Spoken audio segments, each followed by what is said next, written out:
মির্জা আব্বাসের স্ত্রী আফরোজা আব্বাস এবং ছেলে মির্জা ইয়াসির আব্বাস গণমাধ্যমকে তথ্য জানিয়েছেন। এই সরকার তো তাকে তিলে তিলে মৃত্যুর দিকে ঠেলে দিচ্ছে। এই দায়িত্বটি সরকারকেই বহন করতে হবে, কারণ এটা মানবিক বিচার।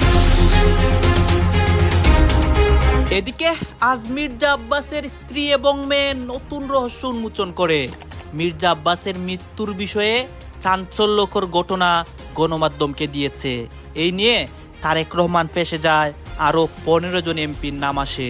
আমরা ওখানে 1 মাস ছিলাম, তারপরে 1 মাস প্রায় 20 দিন পরে, না 20-25 দিন পরে ওকে কেবিনে দিল। 25 দিনের মতো আইসিইউতে ছিল। এই 25 দিন আমাদের খুব আমরা ট্রমাগত ছিলাম। তারপরে কেবিনে দেওয়ার পরে তারপরে কথা যে বলতো না, কথাটা জড়ানো ছিল। দর্শক, একটু ঠান্ডা মাথায় চিন্তা করুন। বাংলাদেশের রাজনীতির মাঠ থেকে হঠাৎ করে যদি এত বড় মাপের একজন প্রভাবশালী নেতা একেবারেই হাওয়ায় মিলিয়ে যান, তখন প্রশ্ন ওঠাটাই কি স্বাভাবিক নয়? মির্জা আব্বাস আসলে কোথায়? তিনি কি সত্যি গুরুতর অসুস্থ হয়ে জীবন মৃত্যুর সন্ধিক্ষণে লড়ছেন, নাকি এই অসুস্থতার আড়ালে লুকিয়ে আছে দেশ ছেড়ে পালানোর এক সুকৌশলী এবং হার হিম করা পলিটিক্যাল এক্সিট প্ল্যান বা মাস্টার প্ল্যান? বিএনপির দিন ফুরিয়ে আসছে, পুরো জাতি বিএনপির বিরুদ্ধে ঐক্যবদ্ধ হচ্ছে। দেশব্যাপী বিএনপি অসম্ভব ঘটনা ঘটাতে শুরু করেছে। পুরো জাতি সিসি করছে এবং বিএনপির বিরুদ্ধে জাগ্রত হচ্ছে। হ্যাঁ, পুরো জাতি এখন বিএনপির বিরুদ্ধে। একদিকে মির্জা আব্বাসের ঘটনা, অন্যদিকে বাংলাদেশের রাজনীতির পরিস্থিতি অস্থিতিশীল দিকে যাওয়ার কারণে। দর্শক শ্রোতা, মির্জা আব্বাস গত 2 মাস যাবৎ অসুস্থ এবং তার কোনো সংবাদ আমরা গণমাধ্যমে দেখতে পাই নাই। এই জন্যই এখন মির্জা আব্বাসের স্ত্রী নতুন রহস্য উন্মোচন করে এবং তার মৃত্যুর সংবাদটি শুনে দেশের প্রত্যেকটা মানুষ অবাক হয়ে যায় এবং আরও যে অসংখ্য অপরাধীর নাম প্রকাশ হয়, মানে মির্জা আব্বাসের স্ত্রী এবং তার মেয়ের বক্তব্যে, সবকিছু দেখানোর চেষ্টা করবো এই একটি ভিডিওতে। যা যা বলেছে মির্জা আব্বাসের স্ত্রী এবং মির্জা আব্বাসকে নিয়ে অসংখ্য গোপন খবর, সবকিছু দেখানোর চেষ্টা করব। আমার মনে হচ্ছিল যে আমি বুঝি সব হারিয়ে ফেললাম, আমি বুঝি আর কিছু ফিরে পাবো না। খালি মনে হচ্ছিল পৃথিবীটা একদম শেষ হয়ে গেল, মনে হয় সব আমি হারিয়ে ফেলছি। সিঙ্গাপুরে না গেলে হয়তো ওকে বাঁচাতে পারতাম। ডাক্তাররা নিজেরাও বলছেন যে মিরাকেল, আলহামদুলিল্লাহ এত তাড়াতাড়ি এই বয়সে মানুষ রিকভার করতে পারে। 13 মার্চ ইফতার পানিটা মুখে দিয়ে হাত থেকে চুটকে মাগরিবের নামাজ পড়তে যায়। আমাদের বাসায় ছোট্ট একটা মসজিদ আছে, সবাই আমাদের নামাজ পড়ে। বাসার স্টাফরা, আমার ছেলে, সবাই নামাজ পড়ছিল। তখন আমাদের 1 রাকাত নামাজ পানি মুখে দিয়ে নামাজ পড়তে আসছে। নামাজ পড়ে সবসময় আবার গিয়ে পরে ইফতারটা করে। তো নামাজের দাঁড়িয়ে 1 রাকাত নামাজ পড়া হয়েছে। তখনই আমাদের আবার দেখে যে ও পড়ে যাচ্ছে, কিছু একটা খুবই পড়ে যাচ্ছে। তো আমাকে আবার নামাজ ভেঙে ওকে ধরতে গেলো। তখন আমার ছেলে এবং বাসার আমার স্টাফরা, ওরা সবাই মিলে ধরে ফেলছে, পড়তে মানে বিচার করতে দেয়নি। তখন ওখানে বড় একটা সোফার মধ্যে শুয়ে দেওয়া হয়েছিল। তারপরে বাসার পাশে একটা হসপিটাল ছিল, ইমার্জেন্সি থেকে হসপিটালে ডক্টর আসলো। তারপর দেখো যে প্রেশার হাই ছিল। আমার ছেলে মাপলো, আমার ছেলে ছিল 195, আর সুগারটাও কম ছিল। তো আমরা বুঝতে পারছিলাম না, তো ঘেমে যাচ্ছিল, খুব ঘাম ছিল। যখন মুছি ঘামটা মানে বন্ধ হয় না। অনেক সময় সুগার ফল করলে যখন ঘামে তখন বাতাস দিতে বলে, এসি অন করতে বলে, মানে ফ্যান ছাড়তে বলে। কিন্তু সেদিন বলছিল যে না, কিছু করতে না, মানে ঘেমে যাচ্ছে, কিন্তু তারপরে কিছু করতে দিতে চাচ্ছিল না। তারপর আমরা সবাই মিলে বলছিলাম যে হসপিটালে নিয়ে গেলাম। সাহেবের সাথে কথা বললাম, এবার কেড়ে ভাই বললেন যে এখনই নিয়ে আসেন। ও যেতে রাজি হচ্ছিল না, ও বলছিল যে আমি ঠিক হয়ে যাবো, ঠিক হয়ে যাবো। তবে ডক্টর ওসমানী ও বলছিল যে ভাই না, যেতে হবে। আমাদের একবার আসলো ওখানে। এবার কেড়ে ভর্তি করার পরে ওরা সিটি স্ক্যান করে দেখে বললো যে এরকম ঠিক আছে, অসুবিধা কিছু নাই। ইসিজি করলো, অসুবিধা নেই। তারপর ভর্তি করে রাখলো। সকালবেলা চেক আপ করে ছেড়ে দিন। তারপর সকালবেলা নিউরোর একজন ডাক্তার আসলেন। উনি তখন বুঝতে পারলেন যে না, এটা কোনো মানে স্ট্রোকের কোনো কারণ হয়েছে। তখন সাথে বললেন যে ভাই ইয়ে করতে হবে, এমআরআই করতে হবে। তো যেটা সিটি স্ক্যানে ধরা পড়েনি। তারপরে এমআরআই করতে গিয়ে ধরা পড়লে বড় একটা স্ট্রোক করে গেছে, একটা মেজর একটা স্ট্রোক। তো তাড়াতাড়ি ওইটার জন্য প্রিপারেশন নেওয়া হলো যে কি করবে। আর আমরা তখন এয়ার অ্যাম্বুলেন্সে অ্যারেঞ্জ করে ফেললাম। সেদিন পরের দিন সন্ধ্যার সময় আমাদের ফ্লাইট ছিল আর কি, এয়ার অ্যাম্বুলেন্স সিঙ্গাপুরে আসবো 14 তারিখে। তো 14 তারিখ সকালবেলায় আবার যত সিটি স্ক্যান করে দেখে ডাক্তাররা যে পানিটা অনেক বেড়ে গেছে, এই অবস্থায় ফ্লাই করা যাবে না। তো সবাই মিলে প্রায় 10-15 জন ডাক্তার মিলে তখন ডিসিশন নিলেন যে একটা বোর্ড করে ওনারা আগের দিনও করলেন, পরের দিনও করলেন যে না, এই অবস্থায় ফ্লাই করা যাবে না, এখনই অপারেশনটা করতে হবে। তখন প্রধানমন্ত্রী আসলেন দেখতে ওকে। তারপর অপারেশনটা হওয়ার পরে বললেন যে এরকম এখন আপনারা ফ্লাই করতে পারেন। মানে যেহেতু আমাদের দেশে মানে ওর বয়সটাও চিন্তা করতে হবে, ওই ইনফেকশনের কেয়ার করার ইয়েটা খুব কম। ইনফেকশন প্রোটেক্ট করতে হলে আমাদের দেশের বাইরে আসলেই ভালো হয়, ওরাই আমাদের সাজেশন দিল। তখন আমরা আবার এয়ার অ্যাম্বুলেন্সের ব্যবস্থা করলাম। তারপরে পরের দিন আমাদের একটা জাফর ইকবাল, ওখানকার আইসিইউ যে স্পেশালিস্ট ইয়ার কেয়ারের, উনিও সাথে আসলেন আমাদের এয়ার অ্যাম্বুলেন্সে। আমার বড় ছেলে আমি আসলাম। পরের দিন আমি এসে তখন আমাদের ডাক্তার জাহিদ ভাই ছিলেন, পুরোটা তত্ত্বাবধান করছেন জাহিদ ভাই প্রথম থেকে শেষ পর্যন্ত একদম। তারপরে জাহিদ ভাই এখানে আমাদের সিঙ্গাপুর জেনারেল হসপিটালে অ্যারেঞ্জ করে দিয়েছিলেন। তারপর সিঙ্গাপুর জেনারেল হসপিটালে নিয়ে আসলাম। এখানে আনার পরে আইসিইউতে ছিল। আইসিইউতে থাকার পরে 14-15 দিন, ভাই তখন 14-15 দিন পর্যন্ত ডক্টররা বলছিলেন যে এখনো আমরা বলতে পারবো না যে উনি আউট অফ ডেঞ্জার। তবে আমাদের যে কি অবস্থা গেছে না, আমার বলার আমার মনে হচ্ছিল যে আমি বুঝি সব হারিয়ে ফেললাম। আমি বুঝি আর কিছু ফিরে পাবো না। আমি বলতে পারবো না যে আমার কি দিনগুলো গিয়েছে। খালি মনে হচ্ছিল পৃথিবীটা একদম শেষ হয়ে গেল। আমার মনে হয় সব আমি হারিয়ে ফেলছি। তো আল্লাহর অশেষ রহমত আর অনেক মানুষের দোয়া, কত মানুষ যে সত্যি মিথ্যে সব জানি না, সকলে নিশ্চয় ওই ভালোই চেয়েছে। অনেক মানুষের হাজার হাজার লক্ষ লক্ষ মানুষের দোয়া এবং আল্লাহর রহমতে একটু একটু করে সুস্থ হয়ে গেল। আলহামদুলিল্লাহ আলহামদুলিল্লাহ আলহামদুলিল্লাহ আলহামদুলিল্লাহ। ও নিউরোসাইটটা, তারপরে ওখানে যে স্পেশালিস্ট ছিলেন উনি বললেন যে এখন নিউরোসাইটটা একদম ওকে, কোনো প্রবলেম নেই, এখন জাস্ট ফলো আপ করতে হবে। এখন আপনাদের দরকার ফিজিওথেরাপিটা। ওটা যেহেতু গভর্নমেন্ট হসপিটাল, ওখানে ফিজিওথেরাপিটা ওরকম ভালো নেই, আমাদের নিতে হবে কোনো প্রাইভেট। সিঙ্গাপুরে না গেলে হয়তো ওকে বাঁচাতে পারতাম। সিঙ্গাপুরে ওর খুবই ভালো ট্রিটমেন্ট হয়েছে এবং সিঙ্গাপুরে আইসিইউতে ওরা হায়ার স্ট্রাইক হয়েছে। ওকে ওখানে চেয়ারে বসাতো, ওর কথার ভয়েস ছিল না, ও অনেক কথা বলতো কিন্তু কোনো সাউন্ড ছিল না। আমরা কিছু বুঝতে পারতাম না, যে ও রাগ হতো, কিছু সাউন্ড ছিল না। আমরা ওখানে 1 মাস ছিলাম। তারপরে 1 মাস প্রায় 20 দিন পরে, না 20-25 দিন পরে ওকে কেবিনে দিল। 25 দিনের মতো আইসিইউতে ছিল। এই 25 দিন আমাদের খুব আমরা ট্রমাগত ছিলাম। তারপরে কেবিনে দেওয়ার পরে তারপরে কথা যে বলতো না, কথাটা জড়ানো ছিল, একটু সাউন্ড আসতো কিন্তু আমরাও অনেকটা বুঝতে পারতাম, অনেকটা বুঝতে পারতাম। ভেন্টিলেটর ওকে প্রায় 14-15 দিন রাখতে হয়েছে, যেটা হয়তো বাংলাদেশে থাকলে আরো আগে খুলে দিত, কিন্তু ওর অবস্থা এতই ক্রিটিক্যাল ছিল যে ওরা খুলতে পারছিল না। দর্শক, একটু ঠান্ডা মাথায় চিন্তা করুন। বাংলাদেশের রাজনীতির মাঠ থেকে হঠাৎ করে যদি এত বড় মাপের একজন প্রভাবশালী নেতা একেবারেই হাওয়ায় মিলিয়ে যান, তখন প্রশ্ন ওঠাটাই কি স্বাভাবিক নয়? মির্জা আব্বাস আসলে কোথায়? তিনি কি সত্যি গুরুতর অসুস্থ হয়ে জীবন মৃত্যুর সন্ধিক্ষণে লড়ছেন, নাকি এই অসুস্থতার আড়ালে লুকিয়ে আছে দেশ ছেড়ে পালানোর এক সুকৌশলী এবং হাড় হিম করা পলিটিক্যাল এক্সিট প্ল্যান বা মাস্টার প্ল্যান?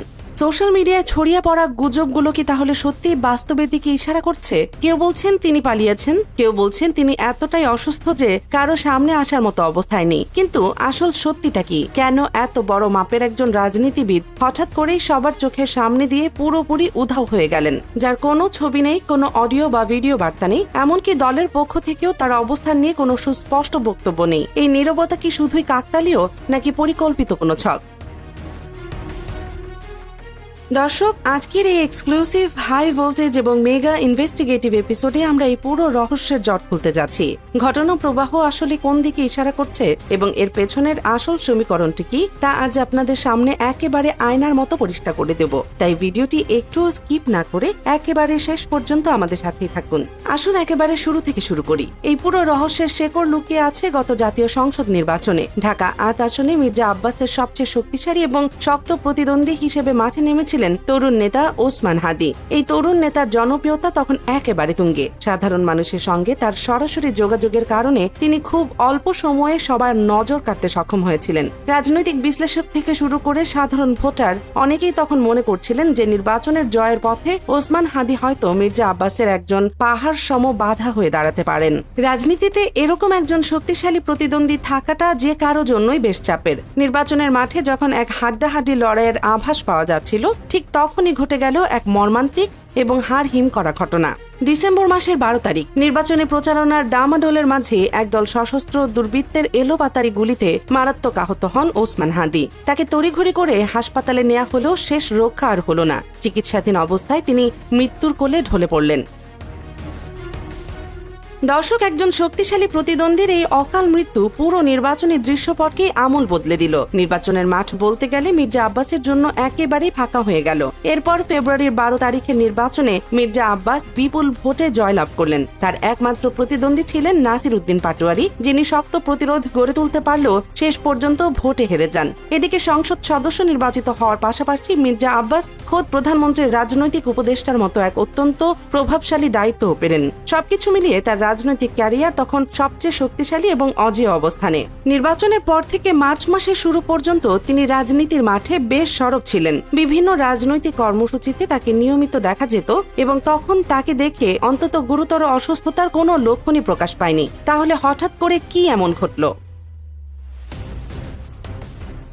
দর্শক, আসল থ্রিলারটা শুরু হলো মার্চ মাসে। ওসমান হাদি হত্যাকাণ্ডের সাথে সরাসরি জড়িত দুই কিলার বা হিটম্যান ভারতের পশ্চিমবঙ্গের বনগাঁ থেকে হঠাৎ করে গ্রেফতার হলেন। একজন ছাত্রলীগ নেতা ফয়সাল করিম মাসুদ এবং অন্যজন যুবলীগ কর্মী আলমগীর হোসেন। পুলিশের জিজ্ঞাসাবাদে তারা বেশ কিছু ভয়ঙ্কর এবং গুরুত্বপূর্ণ তথ্য দিয়েছেন বলে খবর ছড়িয়ে পড়ে। আর এই খবর গণমাধ্যমে আসার পর থেকেই সোশ্যাল মিডিয়ায় শুরু হয় তুমুল আলোচনা। নেটিজেনরা সরাসরি প্রশ্ন তুলতে শুরু করেন, এই খুনিরা তো কেবল টাকার বিনিময়ে ওপর মহলের নির্দেশ পালন করেছে, কিন্তু খুনের পেছনের আসল মাস্টারমাইন্ড কে? ঠিক ওই দুই কিলার ধরা পড়ার 3 দিনের মাথায় হঠাৎ করে খবর আসে মির্জা আব্বাস একটি ইফতার মাহফিলে আচমকা জ্ঞান হারিয়ে ফেলেছেন। তাকে দ্রুত ঢাকার এভারকেয়ার হাসপাতালে ভর্তি করা হয় এবং জানানো হয় তার মৃদু স্ট্রোক হয়েছে। দর্শক, এই ঘটনার পর থেকেই শুরু হয় নতুন জল্পনা কল্পনা। খুনিরা পুলিশের হাতে ধরা পড়ার ঠিক পরপরই একজন প্রভাবশালী নেতার এমন আকস্মিক অসুস্থতা কি শুধুই স্বাভাবিক ঘটনা, নাকি এর পেছনে লুকিয়ে আছে অন্য কোনো ভয়ঙ্কর সমীকরণ?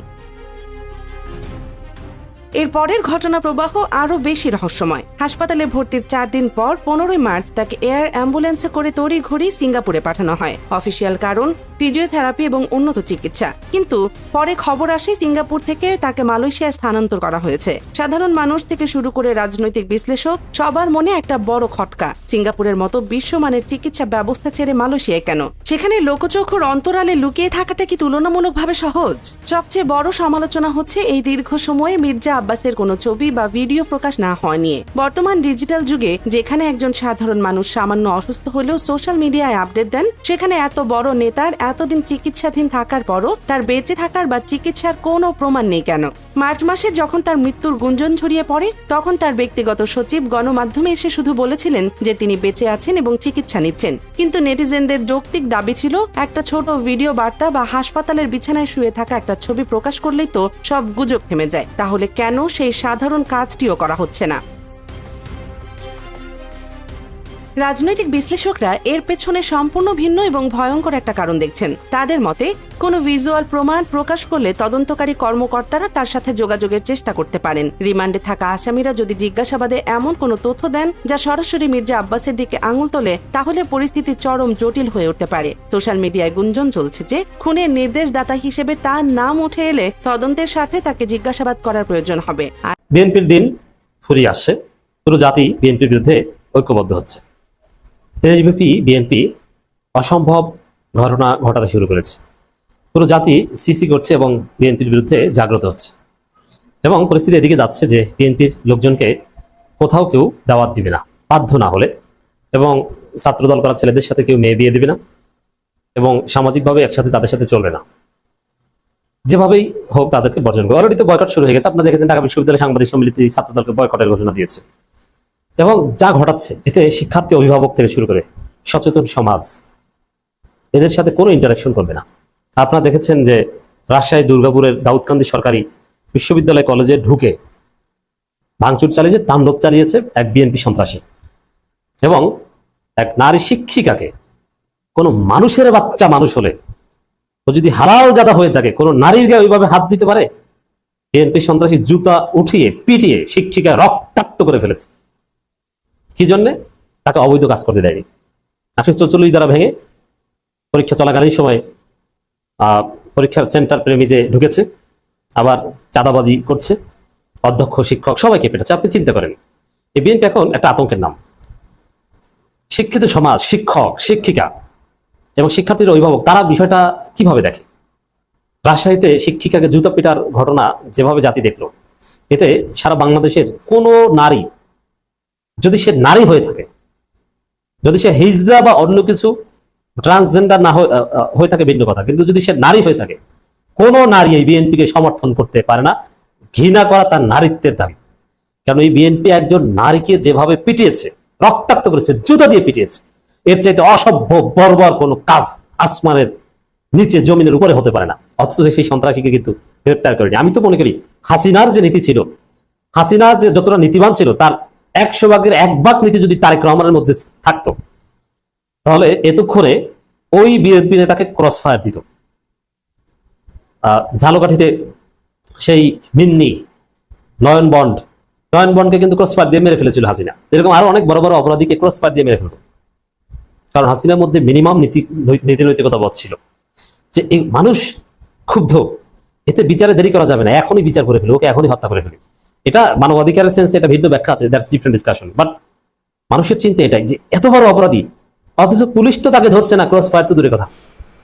দর্শক আপনারা তো দেখলেন এখানে কি কথা হচ্ছে, অনেকে কিন্তু অনেক কথা বলতেছে। বিশেষ করে এখানে দেখতে পাচ্ছি আমরা দেশের রাজনীতির প্রেক্ষাপট এবং মির্জা আব্বাসের বিষয়ে অসংখ্য তথ্য এবং মির্জা আব্বাসের স্ত্রী যে বক্তব্য দেয় এগুলো দেখিয়েছে। গাইজ এই বিষয়গুলো দেখে এবং মির্জা আব্বাসকে নিয়ে আপনার মন্তব্য কি, আপনার গুরুত্বপূর্ণ মন্তব্যটা অবশ্যই আপনারা আমাদের কমেন্ট বক্সে লিখে যাবেন। সর্বশেষ আপনাদের কাছে আমাদের একটা রিকোয়েস্ট থাকবে, আপনারা আমাদের চ্যানেলের দর্শক হয়ে থাকলে চ্যানেলটি সাবস্ক্রাইব করবেন এবং পাশে থাকা বেল বাটনটি যাবেন যাতে করে নেক্সট ভিডিওটা সবার আগে আপনাদের কাছে পৌঁছে যায়। ধন্যবাদ।